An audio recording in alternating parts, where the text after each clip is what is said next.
Ayan. Ay mga kaligwas, andito na naman tayo sa mga alaga nating hayop at magbibigay lang tayo ng konting update nga pala dito sa mga alaga nating hayop at matagal-tagal tayong hindi nakapag-vlog dito. And oo nga pala no, bago natin simulan yung update dito sa ating mga alaga, ayan, mag-shoutout muna tayo.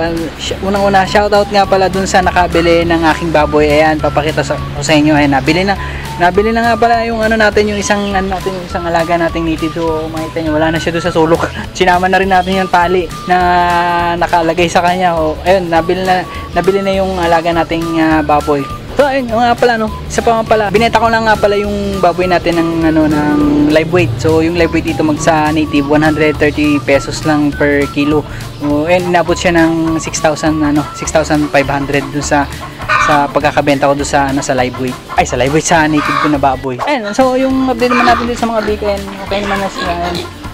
Kakapatapos ko palang pa-injection na naman ng vitamins nung nakaraan. Ayun, shoutout kay Bebong. And shoutout nga pala dun sa dun sa nag-comment doon sa isa sa mga video ko. Ayan, papaskil ko na lang dito sa screen. Ayan, shoutout sa iyo. Shoutout ulit doon sa nakabili ng ng baboy. Ayun nga pala, yung si Madonna. Ayan, isang buwan na lang siguro, kulang isang buwan na lang yung aantayin natin pa bago siya mag-produce ng mga bagong bake na naman. So, ayan, yun yung isa pa sa update ko dito. Ayun nga pala, no, share ko lang pala sa inyo doon sa pagkukuha ng timbang ng ng baboy. Kung gusto niyo makuha yung timbang ng baboy, mga kaligwas, ayun, gamit lang kayo ng tape measure.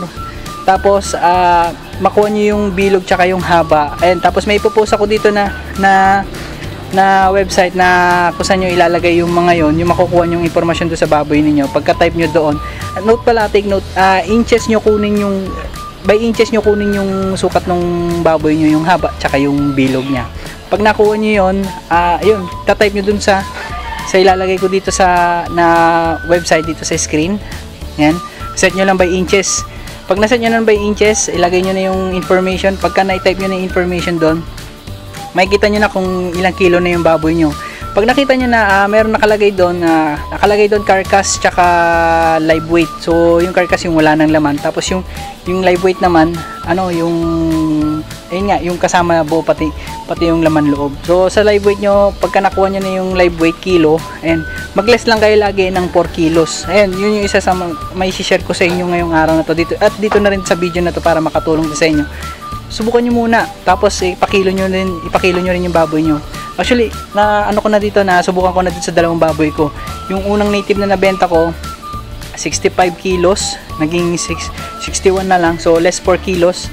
Tapos yung nakaraan lang, yun yung si Peanut, yung itim na baboy na benta ko na rin. So ang kilos niya, nung sinukat ko siya dito, 54 kilos, and then less 4 kilos and 50 kilos lang siya. So ayun, yun lang yung may share ko sa inyo ngayong araw na to. So sana magamit nyo yun. Lalo na pag wala kayong magamit nyo yan, lalo na kung wala kayong timbangan sa bahay.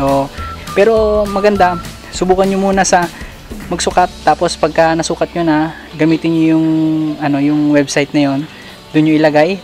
Pagkatapos nun, dalhin nyo na doon sa kiluhan. Basta lagi lang kayo magle-less ng 4 kilos na sa timbangan ng baboy pagka nakuha nyo. Ayun, actually mga kaligwas, ready na yung natin, yung mga yung ibang bake natin, ready na silang for disposal. Yung ibang bake natin, malalaki na. Ayan, 2 months na higit na sila.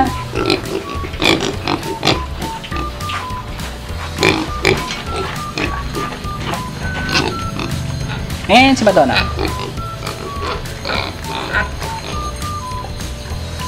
So yun mga kaligwas, yun lang yung maibibigay ko na content, and then may share ko sa inyo na about sa pagkikilo ng ng mga alaga nyong baboy. O nga pala, wala pa tayong makuhang biyahe. Kanina may nag-book, sayang di ko nakuha kagad yung sa papuntang Nueva Ecija. Nueva Ecija papuntang Cabanatuan yung biyahe sana. So hindi ko nakuha, sayang. So shoutout ulit, and Lala Move. Ayan, bigyan nyo pa ako ng booking dito.